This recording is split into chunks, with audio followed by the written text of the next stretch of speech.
Guys, চলে আসলাম আমার প্রথম ভিডিও। তো আমি কোনো ভিডিও করতে পারিনি দেখে আমি একটা মনে মনে ভাবলাম একটা গাড়ি গেম নামে আমি ভিডিও করে একটা প্রথম ব্লগ বানাই। আমার খুব ইচ্ছে ইউটিউবে কিংবা টিকটকে খুব ভিডিও ছাড়ার, কিন্তু আমি কি করে যে ব্লগটি বানাবো এটা আমার করা সম্ভব না। তো আমার মাথায় একটা প্ল্যান আসলো যে আমি একটা গাড়ি গেম নামিয়ে চালাবো আর একটা ব্লগ করব, কারণ ব্লগ করার আমার খুব ইচ্ছে এবং শখ। সবাই করে, আমারও করতে ইচ্ছে হয়, তাই দেখে আমিও করতেছি। তো করতে করতে অনেক জায়গায় আমি বিপদে পড়ছি, সেটা দেখে নিন। সেটা এখন একটু পরে দেখুন, তাড়াতাড়ি আসবে।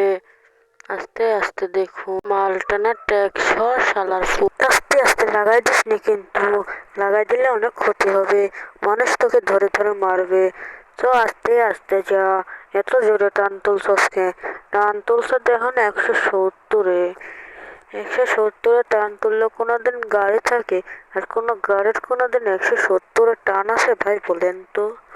আচ্ছা শো গাইস, টান নাই তো একটি রাস্তার ভিতর আরো কটা বিপদ পড়ে দেখো। যতক্ষণ বিপদটা আস্তে আস্তে আমার চ্যানেলটাকে সাবস্ক্রাইব করুন। আমার খুব ইচ্ছে আমি টিকটক করি এবং ইউটিউব করি, আমি কিন্তু করতে পারি না। তাও এটা ভিডিওটা কেমন হয়েছে আপনারা কমেন্ট বক্সে বলবেন, খারাপ হলেও জানাবেন। চেষ্টা করব আমি দ্বিতীয় ব্লগ আপনাদের আমি দেখিয়ে করব, কিংবা অন্য কোথায় গিয়ে।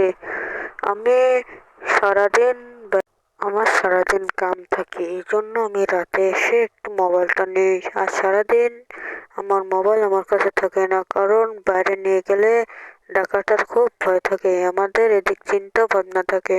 সব বিপদটা চলে গেল আপনাদের সাথে কথা বলতে বলতে। আমি রাস্তার মধ্যে অনেকটা ব্রেক করেছি, তারপর থেকে যেতে যেতে একসময় অ্যাক্সিডেন্ট করে ফেলেছি। অ্যাক্সিডেন্টটা আশা করি আপনারা দেখবেন। আপনাদের সাথে কথা বলতে বলতে কারেন্ট চলে গেল। আমি এখন কি করব, সে গরম ধরছে, এজন্য বাড়ি এসে কল করতাছি। কারেন্ট যাওয়ার সাথে সাথে ট্রান্সমিটার বাস্টে মেরে আগুন ধরে পড়েছে। এটা কোন জায়গা বলতে পারবেন? আরে রোদের হঠাৎ তো আমি গাড়িই চালাতে পারতাছি না। এই আসতে মামা, নাহলে যাতে যাতে। সো ভাই বোনেরা, সেতক্ষণে আমার একটু ঠিকানাটা জেনে নেন। আমি থাকি নারায়ণগঞ্জে, কিন্তু আমার গ্রামের বাড়ি রাজশাহী, জেলা বাঘা, থানা রাজশাহী। আমি থাকি নারায়ণগঞ্জে। কিন্তু বন্ধুরা, আমি গ্রাম অঞ্চলে গেলে ব্লগ করে নেওয়ার চেষ্টা করব ভাই। এখনকার মতন রাখি, কারণ আমি আমার ব্লগটা শেষ হয়ে গিয়েছে।